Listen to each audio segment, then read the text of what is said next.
Hey everyone, what's up? Today I'm going to be talking about a game which I basically grew up on, and that's WWE 2K. I remember playing this back in 2014 when it was actually pretty good, and I recently picked up 2K20. I was like, what's the worst it can be? I'm pretty bored. I have to say, the worst it can be is pretty bad. You're about to see that.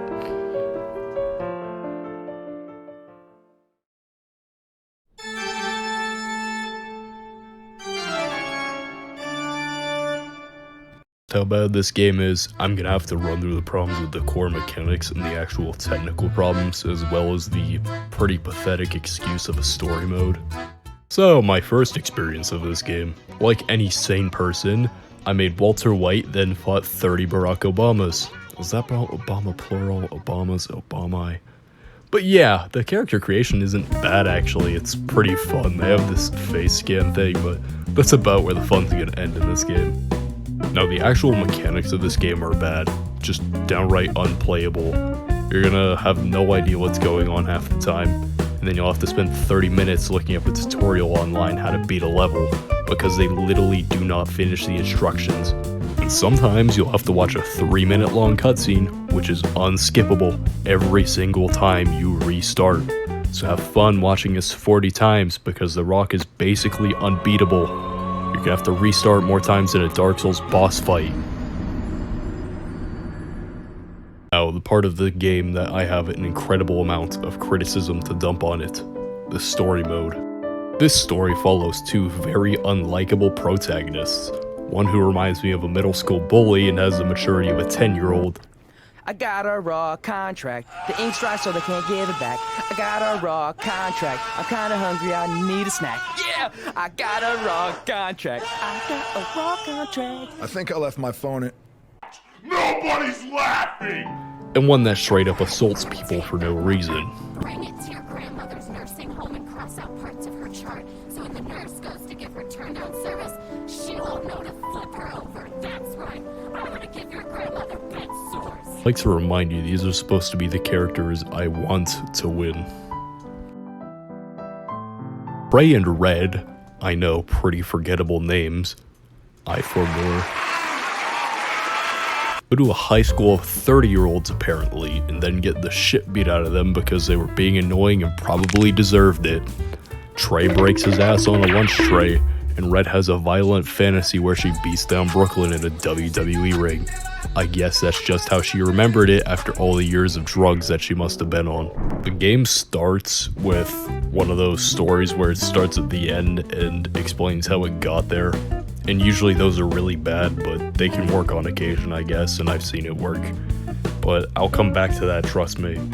So Trey and Red go to Canada because they want to learn to wrestle, only to get pranked by the woman at the door. Okay, seriously, guys? I'm messing with you.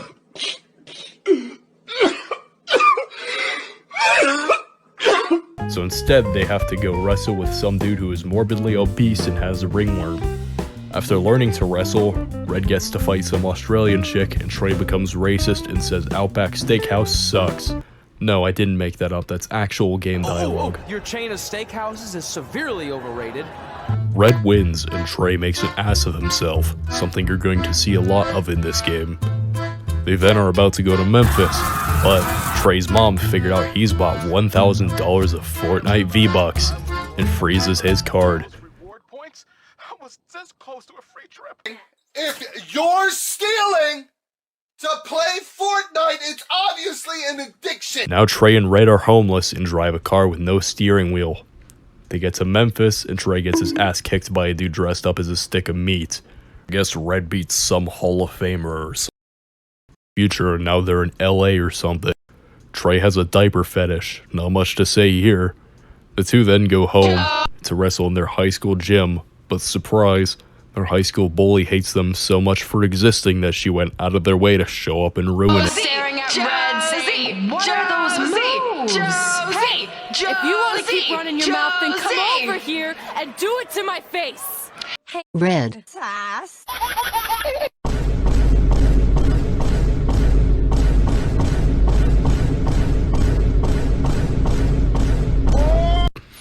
Red then goes to some tournament and fights another Australian chick. Stop posting! I'm not saying it! And I wish I was kidding when I said this. This isn't even the last Australian bad guy. I think the writer must have had his wife stolen by a kangaroo with how much he seems to dislike the country. Red wins, and her and Trey both get a contract. These next 4 chapters were actually so boring I stopped taking game DVR to save storage and decided I'll sum it up. Trey and Red run into this guy. Oh yeah, I forgot to say that the whole story is flashbacks inside of flashbacks. It's like Inception, but way worse. Congratulations. But just keep in mind, it's one thing to achieve your dreams, but you will never be the dream. There is no such thing as a coincidence. The only relevance of this guy is that it's Trey's first time actually wrestling, so it's a 4-chapter arc that provides absolutely nothing. Trey then wanders into a WWE ring like a child lost at Walmart and accidentally wins the championship. He then goes into hiding like I did after not paying taxes for 10 years. And if you know anything about filmmaking, you can tell that this is the exact moment when Trey became Heisenberg. Joe Swanson is now pissed that he lost the title and goes on a rant about softball. Banned from the building tonight. I had some rare free time on my hands. I realize this moment may not be the most convenient for a heart-to-heart, but I had to wait until your friends only to be fired and swear revenge. There's then another boring and long arc where Trey becomes an actor because WWE movies are obviously the pinnacle of cinema. I forgot most of the story after this, and it was so boring I just stopped taking game DVR. So I'm gonna do a artist rendition of the story from this point. So Red gets into another fight with Australians and loses a game of cricket, meaning they have to fight again, which Red wins, obviously. Red and Trey then go to hell after the torture they've subjected me to. There's some wild fever dream chapter which makes absolutely no sense. Joe Swanson is back after 15 years and now has a fake arm and wants to kill Trey. Then on stage, after being lied to by his supposed best friend, Trey finds out his real parents are dead, and Red pretending to be them kept writing to him. Thank God, the game is over. This game is full of cutscenes that you cannot skip, atrocious dialogue, bugs that are laughably bad and quite possibly the only reason people actually play this, and worst of all, the franchise its license is dying. By studying this, and if we've learned anything, it's that 2K can't make any good games at this point because they're a dying company.